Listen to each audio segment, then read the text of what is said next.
एक बार की बात है, राजा अकबर व बीरबल दरबार में बैठे कुछ अहम मामलों पर चर्चा कर रहे थे। तभी बीरबल ने अकबर से कहा, मुझे लगता है कि ज्यादातर पुरुष जोरू के गुलाम होते हैं और अपनी पत्नियों से डर कर रहते हैं। बीरबल की यह बात राजा को बिल्कुल भी पसंद न आई। उन्होंने इस बात का विरोध किया। इस पर बीरबल भी अपनी बात मनवाने पर अड़ गए। उन्होंने राजा से कहा कि वे अपनी बात को सिद्ध कर सकते हैं, मगर इसके लिए राजा को प्रजा के बीच एक आदेश जारी करवाना होगा।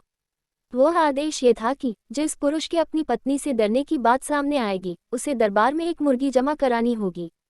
राजा बीरबल की इस बात पर तैयार हो गए। अगले ही दिन प्रजा के बीच आदेश कराया गया कि अगर यह बात सिद्ध हो जाती है कि कोई पुरुष अपनी पत्नी से डरता है, तो उसे दरबार में आकर बीरबल के पास एक मुर्गी जमा करवानी होगी। फिर क्या था, देखते ही देखते बीरबल के पास ढेरों मुर्गियां इकट्ठा हो गईं और सैकड़ों मुर्गियां महल के बगीचे में घूमने लगीं। अब बीरबल राजा के पास पहुंचे और बोले, महाराज, महल में इतनी मुर्गियां इकट्ठा हो गई हैं कि आप एक मुर्गी खाना खोल सकते हैं, इसलिए अब आप इस आदेश को वापस ले सकते हैं।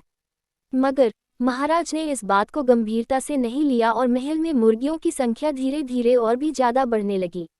इतनी अधिक मुर्गियां महल में जमा हो जाने के बाद भी जब राजा अकबर बीरबल की बात से सहमत नहीं हुए, तो बीरबल ने अपनी बात सिद्ध करने के लिए एक नया उपाय निकाला। एक दिन बीरबल राजा के पास गए और बोले, महाराज, मैंने सुना है कि पड़ोस के राज्य में एक बहुत की खूबसूरत राजकुमारी रहती है। अगर आप चाहें तो क्या मैं आपका रिश्ता वहां पक्का कराऊं?